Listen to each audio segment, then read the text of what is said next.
Ilan, e esse flusão do Diniz, hein? O dinizismo é real, existe e, pra mim, vai chegar na ponta no Campeonato Brasileiro. Tem que recuperar o fôlego, né? Porque deu uma oscilada para baixo, já falei isso aqui antes.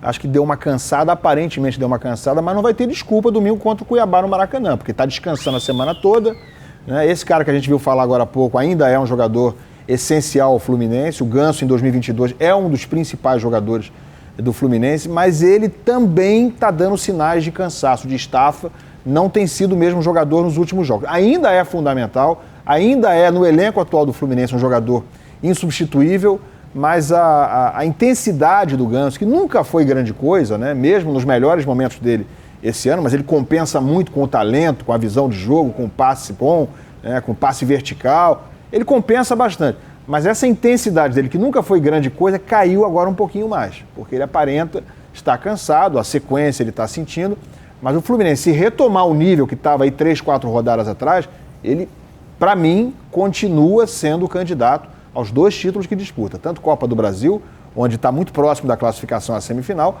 quanto o Campeonato Brasileiro. Está a 7 pontos do Palmeiras, não é melhor do que o Palmeiras, não é melhor do que o Flamengo, eu acho que não é melhor.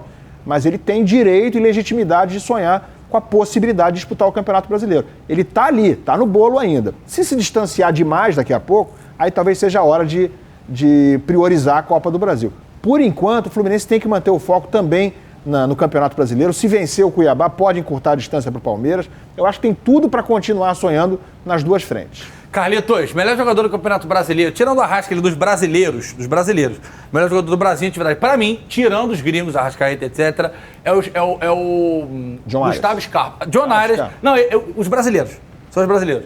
Gustavo Scarpa, que é da base do Fluminense, jogou no Fluminense, todo mundo conhece. Eu gosto muito do Veiga também. O Veiga, um dos melhores atacantes do Campeonato Brasileiro e da Sul-América hoje em dia é o Pedro, que veio do Fluminense. Você acabou de ver o Luiz Henrique vendido agora para fora, base do Fluminense. O André, Fluminense não vai conseguir segurar muito tempo. O Luiz Henrique, que a base do Fluminense foi vendido, o Fluminense botou uma grana no bolso. Aí trouxeram o Marrone e tal, mas botaram o Matheus. E o Matheus está voando no ataque do Fluminense. Para mim, titular para papai que é tricolor também. Gevezão, um abraço. Só que já tem gente querendo. A Udinese ofereceu 8 milhões e meio de euros. Eu falei ontem 30 e poucos de euros, que também já acho pouco. O Fluminense não pode vender esse moleque por 8 milhões de euros de jeito nenhum. Cara, o Fluminense não tem elenco para ficar perdendo jogadores igual o Flamengo, né? Que tem peças de reposição. Principalmente se quiser brigar nessas 2 competições. Eu acho que o Fluminense tem uma possibilidade grande na Copa do Brasil. O Ilan falou de cansaço. Não era para estar cansado, né? Porque joga menos competições, tem mais semanas cheias para trabalhar, tem mais tempo para descansar, né? Então era para estar mais inteiro. Eu acho que oscilou sim, né, na forma de jogar, porque o Fluminense vinha jogando bem. Eu falei aqui que não era o melhor futebol do Brasil, mas era 1-2, né? Porque vinha jogando muito bem. E não pode perder jogadores, porque não tem um grande elenco. E nesse valor, né, Carlinhos? E o Fluminense tem ali um bom 11. Mas o histórico do Fluminense de vender é muito ruim, já viu? O Fluminense tem essa característica de vender mal. Ô, Ilan, muito pouco, Ilan. Eu acho o Luiz Henrique muito bom de bola, mas ele é mais Inglaterra, mas aquele moleque que aguenta tranco, joga na frente, joga aberto. Eu acho que 8 milhões é muito pouco. É um jogador precioso, né? Porque a posição, que é meia barra atacante, o Luiz Henrique também é atacante, mas o Luiz Henrique é um jogador de lado de campo, faz menos gols, teoricamente, né? Tende a ter menos gols na carreira do que o Matheus Martins. E gol vale muito no futebol, né? Em todos os aspectos, inclusive financeiro. Eu acho que o Matheus Martins, concordo com você, é um jogador com potencial de crescimento, de valorização ainda muito grande. O Luiz Henrique, gente, teve uma primeira temporada no Fluminense ruim, uma segunda temporada mediana, e ele engrenou mesmo, foi no segundo semestre do ano passado, e jogou muito bem também o começo dessa temporada. Então ele conseguiu até dar algum retorno técnico ao Fluminense. Ele ficou praticamente 3 anos, ou 2 anos e meio no time de cima, deu algum retorno técnico. E financeiro algum, acho que foi mal vendido, mas ok. Agora o Matheus Martins acabou de subir. O Fluminense tem que fazer o possível para segurar pelo menos o moleque mais um ano. Tenta vender na janela do ano que vem. Não, e se ganha o título com ele em campo, vai de, sei lá, 20 para... Estão querendo dar 8. Eu acho que tem que sair por 25.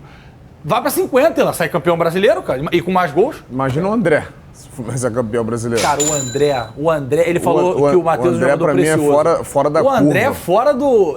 É muito acima, o Ilan. Mas o Fluminense se desfaz dos jogadores, mesmo jogadores que não são joias, que não são da base, que não têm contrato longo, que não são jogadores com grande valor de mercado. O Fluminense deixa sair como se estivesse chupando um picolé, né?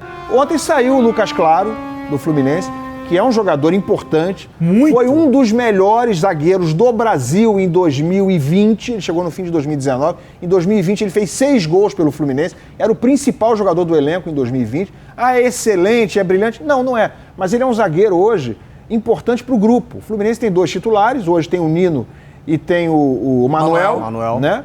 O David Braz anda machucado, caiu de produção. E o Lucas Claro hoje era a primeira peça de reposição na zaga do Fluminense. Ontem pediu para sair. Aí lá, mas ele quis sair. Não, ele quis sair porque o contrato dele termina no fim do ano e o Fluminense não deu nenhum sinal de que iria renovar. Até dezembro, né? Não chamou para renovar. Ele falou, não vou ficar aqui esperando, tenho proposta para voltar para a Turquia.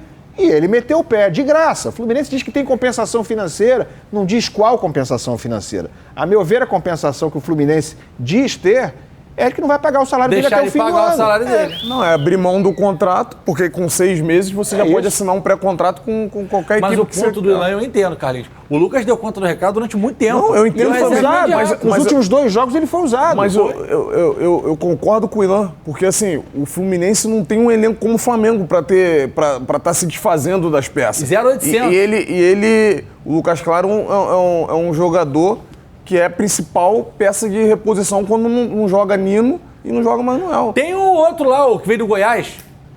David Duarte, mas que entrou no fim do jogo agora, contra o Santos, e chamou gol. Ele e o Wellington chamaram gol, né? A torcida horroroso, não sei, mas não joga. Quer dizer, não deve ser grande coisa, né? O Lucas Claro tá na frente dele. Não conseguiu jogar no Fluminense, não. Papai que diga. Papai, poxa... Papai é corneteiro, tá? Carlão é corneteiro. Carlão, seu pai. É botafoguense. Sofre muito. Aí ele fica quietinho na miúda. Rapaz, olha que legal. Olha quem mandou um abraço pra gente aqui agora, depois da coletiva, ao vivaço pra todo o planeta. Coloca pra gente aí, Beto Richa. Ó. Leo da Band TV, a gente está ao vivo nos Donos da Bola. Muita gente da imprensa e da torcida considera que você esteja vivendo o seu melhor momento com a camisa do Fluminense. Eu queria saber se você concorda com isso e, se concorda, quais são os fatores fundamentais para isso estar acontecendo. Quem que tá lá? Oi? Quem que tá lá no estúdio? Getúlio Vargas e Carlos Alberto. Um abraço para todo mundo aí. Carlos, Getúlio, um abraço para vocês. Carlos, continua torcendo pela gente aí, pelo Flusão, tá bom? Cara, acho que assim, é um momento muito bom, não só meu, né? Mas acho que do clube em si, né? De todo mundo, de toda a equipe. A gente, como eu falei, depois de muito tempo a gente conseguiu ser campeão carioca. Hoje a gente tá na disputa do título do Campeonato Brasileiro. E ainda tem a Copa do Brasil também, que a gente deu o primeiro passo. Então, acho que assim, é o melhor momento. Acho que tanto para mim quanto pro clube, no geral. Rapaz, aí, tá vendo? Sabe por que ele falou isso, né? Por quê? O Ilan, a boleirada tá toda assistindo. Esse dia o Thiago Silva mandou foto assistindo, o Thiago, goleiro do Vasco, assiste, a esposa do Nino falou pra gente, pô, o Nino assiste toda vez, o Fred. Boleirada gosta de assistir porque a gente sacaneia, a gente brinca, a gente fala, mas com respeito. Tiver que tá bem, que tá mal, a gente vai falar, mas com respeito, né? O que faz parte, e eles entendem. E ele deve ter visto ontem que o senhor chamou o Gabriel de Gabigol, e aí a galera... E eu tô brincando com o Carlinhos pra ele botar a camisa do Flamengo. Que eu não vou botar. Até o final do ano você vai O que botar. você acha, Ilan? Mas ele é Flamengo? Dizem. Eu vou contar o teu time. Aquela história da mamãe, do papai, não é isso a história? Tem essa história. Bota a culpa no pai, minha mãe, lá Meu de pai era Bahia. botafoguense, minha mãe... Não. Meu pai é botafoguense e minha mãe tricolor. Mas eu sei que lá no fundo... Por isso que o Ganso falou isso. Ele deve ter visto ontem eu passo a bandeira dele assim, lá. E aí o Ganso deve ter brincado por isso. Não, e o Ganso, falar da parte técnica dele é muito fácil, né? E eu torço muito por ele porque ele foi atrapalhado aí por lesões. Então, quando você pega um treinador como o Fernando Diniz, que dá confiança para você jogar, né, faz esse time entender você, as coisas ficam mais fáceis para você render. Então, ele tem a confiança do treinador, o treinador conta com ele e ele vai estar feliz e vai jogar bem. Ô, Ilan, o Natan não estava jogando com o Abel, o Ganso não conseguia jogar com o Abel, o Dionares entrava e tal... E essa galera com o Diniz conseguiu dar um salto de qualidade muito grande. Não quer dizer que o Abel não seja bom treinador, mas acho que tem muito do dedo do treinador nisso, porque a evolução do Ganso é brincadeira. no fim do mandato, vamos chamar assim, do Abel Braga, esses 3 já eram titulares, né? Arias, Ganso, Natan não estava ali, não estava nem no banco. Não, eu estou falando do Arias, do Ganso e do Cano, né? Porque o Abel começou a temporada com esses 3 no banco e demorou uma eternidade para colocá-los como titular, diga-se, né? Eles entravam, o Fluminense com o time reserva no Campeonato Carioca, sempre jogava mais do que o time titular, a ponto que chegou em crise na decisão, tinha perdido o jogo para o Botafogo naquela semifinal e praticamente quase foi eliminado, né? Quase foi eliminado. E aí conseguiu um golzinho no final ali e tal, chegou à final contra o Flamengo. E aí o Abel, meio que acuado pela situação, pelo momento, acabou lançando o Ganso pela primeira vez como titular do Fluminense na decisão do Carioca. O Ganso virou titular do Fluminense nos 2 Fla-Flus finais do Campeonato Carioca. E o Cano tinha sido efetivado antes porque o Fred se machucou. E o Arias tinha sido efetivado um pouco antes disso, porque quem estava jogando ali não estava dando conta do recado. Agora, que é um fato que todos os jogadores, de uma forma geral, subiram de produção com o Fernando Diniz, eu acho que é muito fato. Ele consegue potencializar a capacidade até de jogadores menos capazes, né? Menos talentosos. E o maior exemplo disso, eu acho que os tricolores sabem do que eu estou falando, é o lateral direito. Fala galera, Carlos Alberto aqui na área falando. Já que você chegou até aqui, se inscreve no canal, toca o sininho e ativa as notificações. Valeu, um beijo e aquele abraço!